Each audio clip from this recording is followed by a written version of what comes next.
میری یتیم بچیاں روٹی کہاں سے کھائیں گی؟ مسلوں سے بھی کبھی پیٹ بھرا ہے؟ کہتی اتنے سخت جملے کہے پر قربان جاؤں امام اعظم سنتے رہے اور مسکراتے رہے. کہنے لگے میری غلطی ہے، میری غلطی ہے، میری غلطی ہے. بی بی بھول گیا تھا، غلطی ہو گئی. بی بی کہتے تیری امام صاحب سنتے رہے.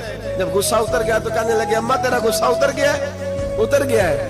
کہنے لگے تیرا بیٹا بڑا نیک ہے، تیرا بیٹا بڑا لائق ہے، تو اسے پڑھنے دے. کہنے لگے چپ کر بے مولوی، یہ پڑھے گا تو میں روٹی کہاں سے کھاؤں گی؟ امام صاحب کہنے لگے مجھے بتائے گی تیرے گھر کا خرچہ کتنا ہے؟ اس نے ایک لفظ تو ہے 3 دینار کا، ایک روایت ایسی بھی لکھی ہے بزرگوں نے، کہنے لگی 40 درہم ہے. اور اماں کہتی میں نے جان بوجھ کے زیادہ بتائے، حالانکہ میں کناب کا خرچہ کرتی تھی، لیکن جب کھلا ڈلا کرے تو وہ والا خرچہ بتایا. میں نے کہا 40 درہم خرچہ ہے، تو دے گا؟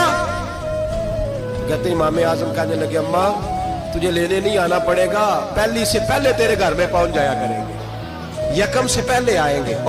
1 دن نہیں، 2 دن نہیں، 4 دن نہیں، 5 مہینے نہیں، 20 سال تک. کہنا آسان، بولنا آسان، سننا آسان. 20 سال تک امام ابو مالک کے گھر میں خرچہ دیتے رہے، وہ پڑھتے رہے. اماں کہنے لگی تو میرے بیٹے کو لگا تو لیا ہے تو پڑھ کے بنے گا کیا؟ حضرت امام اعظم فرمانے لگے بادشاہوں کے تخت پر بیٹھ کر بادشاہوں کے ساتھ کھانے کھایا کرے گا، ان کے ساتھ بیٹھ کے حلوہ کھائے گا، وقت آئے گا تو دیکھے گی. کہتے ہیں میرے امام انتقال کر گئے، وقت بیت گیا.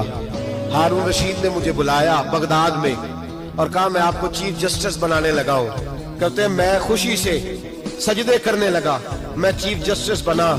میں نے اپنی اماں کو خط لکھا کہ اماں بغداد آ جا، تیرے بیٹے کو اللہ نے بڑی شان عطا کر دی ہے. فرماتے ہیں ہارون رشید کی بیوی بڑی اولیاء کی، علماء کی بڑی فرما بردار تھی، محبت کرنے والی تھی. اس نے حلوہ بنا کے بھیجا، کھانا بنا کے بھیجا.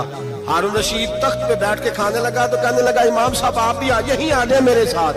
کہتے ایک کونے میں وہ بیٹھ گیا، ایک میں بیٹھ گیا، بیچ میں کھانا رکھ لیا. اتنی دیر میں میری اماں بھی پہنچ گئی. 2 لقمے کھائے تھے کہ اماں آ گئی. جب اماں نے مجھے تخت پہ بیٹھے دیکھا، ایک یتیم، ایک لاوارث، ایک بن باپ کا بچہ، وہ کل تک جو بہنوں کے لیے 4 دینار نہیں لا سکتا تھا، تخت پہ بیٹھ کے جب روٹی کھاتے دیکھا تو اماں تڑپ گئی، روئی، چیخیں ماری. میں نے کہا اماں کیا ہوا؟ کہنے لگی بیٹا مجھے تیرا استاد یاد آ گیا ہے. اس نے کئی سال پہلے کہا تھا اسے دین کا علم پڑھنے دے، اسے فقیہ بننے دے، یہ بہت آگے جائے گا. دیکھ آج اللہ نے تجھے کتنی شان عطا کی ہے. کہ بیٹا یہ کمال تیرا نہیں، یہ امام اعظم ابو حنیفہ کا کمال ہے.